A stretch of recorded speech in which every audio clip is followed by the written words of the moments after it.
So colleagues, let's talk about the skills issue, because I think this is very important. Firstly, our access to clean water and dignified sanitation, which is the goal, and the goal by 2030, which is not very far from now, says that we're going to have very good bulk infrastructure. We have to have very reliable reticulation systems. Just to give you an example of that, because these things happen with trends over time, and not necessarily with battlefields. I mean, there was a period in the world where galvanized iron was the material of choice to do reticulation, not just in South Africa, everywhere else in the world. And I think all of you will know, if you didn't do it yourself, you will know of someone who had to refit their whole household system into something more decent. We have examples in the city where people use telecom sleeves, especially in the 70s, as a substitute for real piping for their sewage systems. We've done design things. But the world has moved on. We've got tighter around this thing with our model bylaws, etc. The problem is the reticulation challenge continues to be a challenge, because it's not only about the new reticulation, because we can get that part right. It's about retrofitting the existing ones. And if you think this is bad for us, it's even worse for the developed countries. Because a retrofit in a fully organized city is a hell of a difficult thing to do. So maybe we have a better opportunity than many people elsewhere, but reticulation continues to be a very key part of the problem. Well, one of the lessons that we have been acknowledging more and more recently is that the panacea of science and technology solutions don't change the system automatically. In fact, as we sit here, it's going to be good to get more science knowledge, it's going to be good to get more good engineering products up into the system. However, if we stop right now and use just what we have, we can completely transform the system. There are not science and technology barriers around this anymore. It's about other things. One of those other things is how we engage our regulatory frameworks. So I told you about new sanitation earlier. I told you that WRC bravely has put demonstrator plants of this all over the country, including the city. I can also tell you, in the terms of the current regulations, it's illegal. Because we have borrowed a set of standards from somewhere else. Most of our standards are English standards. And there are certain things about England that says things should be done in a particular way, and it's a little bit different from South Africa. Using the same standard is like having roast turkey for Christmas in the middle of summer. It doesn't work. So what we need to do is that we have to be brave and innovative around the way we reorganize our regulatory framework to enable the new technologies, the new game changers to take root and take hold. This is happening all over the world. And one example is that Singapore and South Africa and the United States have now linked up in an initiative, and several countries are already joining us around developing a new ISO standard for sanitation. Because the thinking was that you can go to each SABS and SABS equivalent around the world, and you're going to have to lock yourself into a 2 to 5 year process, or you develop an ISO standard for the world as a whole, and you can drop it down. So it's about that kind of innovation that needs to come into the system. But more than that, even if you get those 3 things right, and those are big things, is that you still have to deal with demand management. And demand management is an enormous challenge inside this country, as it is an enormous challenge in most places in the world.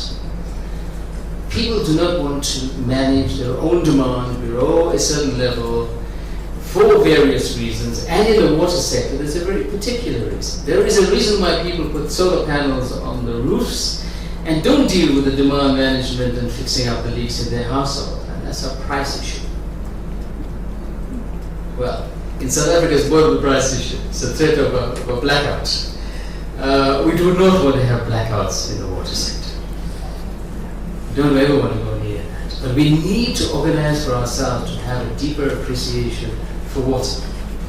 If it means we have to have more extreme block tariff systems introduced into the municipalities to help people to understand that, we will do it. But it shouldn't have to go to that. We should all have a deep appreciation for it. So demand management tools are an important part of what we need to do. However, there is a flip side to this coin. The important flip side to this coin is that this is one of the best opportunities for SMME development. Because there's a range of solutions out there, and a range of technologies out there that small businesses need to pick up and organize to serve as households and industries and smaller buildings, because heavy industry needs something else altogether. And people can make a decent living out of it, they can create employment opportunities, and simultaneously deal with our water management issues. So enterprise development, I've already spoken about that, but enterprise development is across the board. I mean, the desalination presentation, for example, and I can let you in on something. One of the things that we've already agreed to do with TCTA, and well, there are some few nuts and bolts and a little matter of a couple of $1 million that need to go along with it, that needs to be ironed out. But what we're going to be doing is we're going to take 5 newer desalination technologies and demonstrate them at scale in the Western Basin. To deal with acid mine water as a start, and if we can prove these things at scale, then they become available to be able to deal with all of the brackish aquifers that we have around the country, and of course, classical environments like along the coast. So desal can become a very significant part of our mix. And this is important to do, because if we cannot demonstrate these things at scale, we don't take away the risk from the people who need to implement it. There's a good reason why we're only using reverse osmosis currently, because this is the only technology around the world that's been proven at scale. So even sophisticated things like the Parkes process, which has won science prizes all over the world, well, we haven't taken it up to a scale big enough for people to say, well, there's a mitigated risk around that. Then the last issue, and this is a very important issue, is around how we build the water team. Because the water team is no longer plumbers and water engineers. In fact, it's not no longer, it hasn't been for a very long time, frankly. Then we need to bring into the mix the people who can manage people who can manage financial systems, people who can deal with big data. So there's a much wider team around water than the ones that we currently accept and mention. And that leads to the point of convergence. Is that on the one side we have to develop this expanded water team, and maybe what that means at a macro level, we need a new skills paper around water as an industry, but it's bigger than that. Because the issue that I haven't mentioned yet is the issue of the connectivity around the nexus. You cannot talk about water without talking about energy, without talking about food security. They go as a nexus. They have to work together. In fact, one of the big threats to the implementation of the SDGs is that instead of having one macro team that's dealing with the SDGs as a whole, you might have 17 around each of the SDGs competing with one another for the same resources, possibly in a destructive way, and organizing for us to say 15 years from now in a little bit of despair. Well, now's the time to act. We have to develop that connectivity. And one of the points of developing that connectivity in a meaningful way is not talking about a new skills paper for the water economy as a whole, but maybe talking about a new skills paper for emerging economies that start to connect all of these dots in the right kind of way and build powerful teams around development.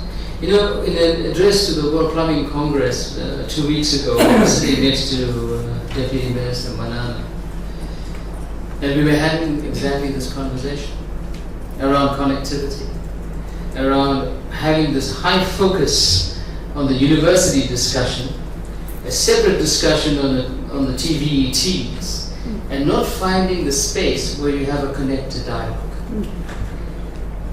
And let's be honest, what we're seeing out in the streets today is paying the price for not having this connection 50 years ago, frankly.